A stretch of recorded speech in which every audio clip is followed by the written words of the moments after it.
पता नहीं क्यों उसकी बातों पर इतना भरोसा हो गया था जो खड़ा होकर उसके पीछे चल दिया। थोड़ा दूर जाने पर एक छप्पर वाले मकान के सामने बुढ़िया खड़ी हो गई। उसके दरवाजे में लगे ताले को खोला। दरवाजा खुलते ही वह मुझे अंदर लेकर गई। सराय काले खां एक ऐसी जगह है जहां आदमी इतना गिरा हुआ है कि खुदा भी चाहे तो उठा नहीं सकता। वहाँ मकान तो है, घर नाम की कोई चीज़ नहीं है। घर में आदमी रहते हैं तो संबंधों की मर्यादा जानते हैं। आबादी लगभग 5,000। गांव का मुखिया सुल्तान खान एक लंबा चौड़ा आदमी, उम्र 40 पार, बड़ी मूछों, देखने में एक महायोद्धा सा। घर में एक लड़का नाम दिलेर खान। लड़का बाप से भी 4 अंगुल बड़ा, उम्र 20 साल। गांव की जमीन तो बहुत उपजाऊ पर बंजर पड़ी थी। उनका पेशा लोगों को लूटना और उससे अपनी जिंदगी की जरूरत पूरी करना था। जिस पर हमला करते उसे जीवित नहीं छोड़ते, चाहे वह धन अपनी मर्जी से देते। उनका मानना था कि बिना मेहनत के धन उनके लोगों के लिए एक अशुभ है। ना जाने कितनी बारातें लूटी, जाने कितनी लाशें बिछाई, कुछ पता नहीं। लोगों को मारना उनको पेशा था। वह दिल की जगह पत्थर रखते थे। उनका कहना था कि अगर पत्थर की जगह हार्ड मांस का दिल हुआ तो भूखे मर जाएंगे। पर सुल्तान खान का लड़का दिलेर खान थोड़ा अलग था। उसे इस लूटपाट की जिंदगी कभी जचती नहीं थी। कभी कभी उसका मन करता था सब कुछ छोड़कर कहीं चला जाए, ऐसी जगह जहां वह अपने हार्ड मांस वाले दिल से सोच सके, उसके फैसले ले सके। समय बढ़ता गया, दिलेर खां का मन और उबता चला गया। आखिर एक दिन उसने काले खां सराय को अलविदा कह दिया। वह रात भर पैदल चलता रहा। भय से उसका परिचय कभी हुआ नहीं था, इसलिए रात में उसे भय नहीं लग रहा था। सुबह होते होते वह एक कस्बे के पास पहुंच गया। कस्बा बहुत बड़ा नहीं था, फिर भी गांव से बेहतर था। वह बहुत थक चुका था, प्यास से गला सूख रहा था। आखिर हार कर वह एक पेड़ के नीचे बैठकर सुस्ताने लगा। बैठे बैठे ना जाने कब लेट कर सो गया, पता ही नहीं चला। अचानक उसकी नींद खुल गई। लगा जैसे कोई जगा रहा हो। आंखों को मसलते हुए वह उठ कर बैठ गया। देखा सामने एक 70 साल की वृद्ध औरत सामने खड़ी थी। शायद उसी ने जगाया था।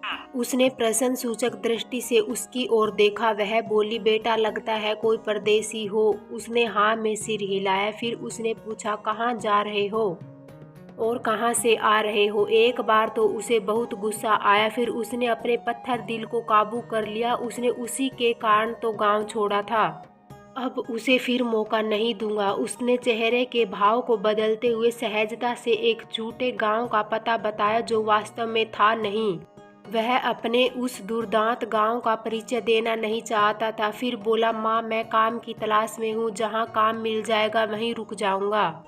मेरे मुंह से बहुत दिन बाद माँ शब्द निकला। माँ ने बड़ी आत्मीयता से पूछा, कुछ खाया या भूखा है? तू झूठ बोला नहीं गया? बोला, नहीं अभी तक तो नहीं, अब कहीं से कुछ लेकर खा लूँगा। अगर मुझ पर तुझे भरोसा है तो चल, मैं तुझे अपने हाथ से बना खाना खिलाऊंगी।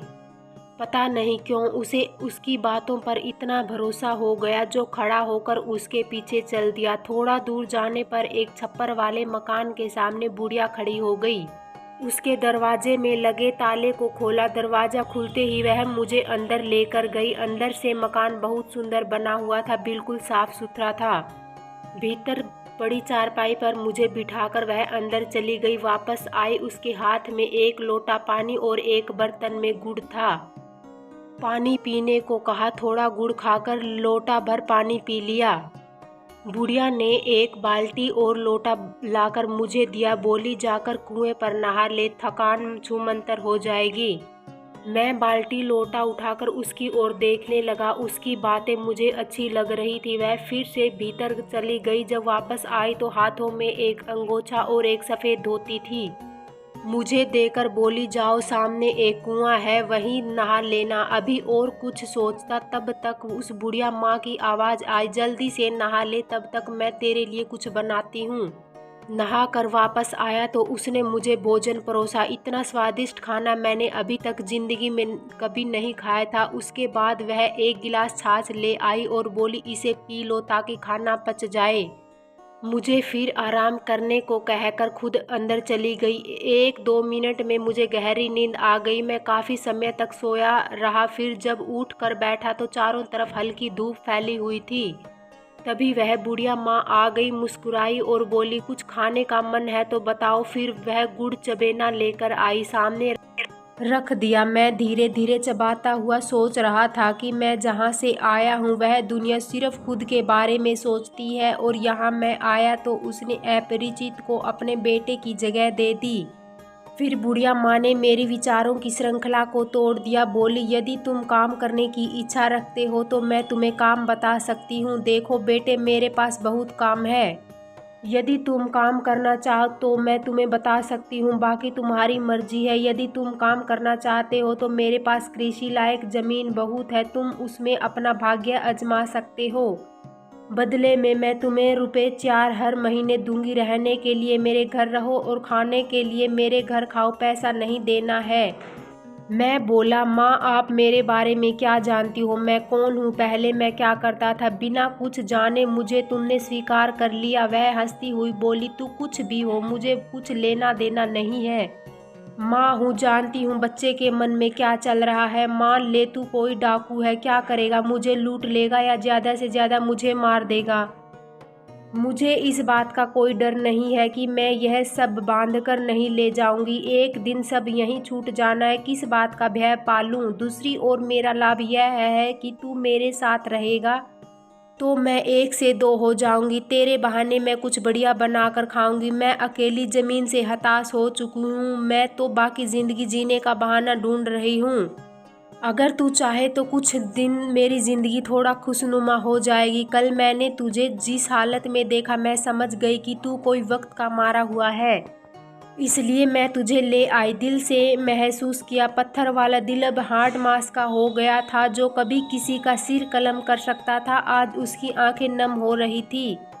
एक पत्थर आदमी बन रहा था। वह उठा, ना जाने कैसा सम्मोहन था कि वह खींचा हुआ बुढ़िया अम्मा के सीने से लग गया। बाद के दिनों में पता चला कि कम उम्र में पति चला गया और लड़का 20 बरस का था। नदी में नहाते समय डूबकर मर गया। सचमुच महान थी वह विधवा माँ आज, जिसने पत्थर का दिल मोम कर दिया। कहानी अच्छी लगी तो कृपया लाइक और चैनल को सब्सक्राइब जरूर करें।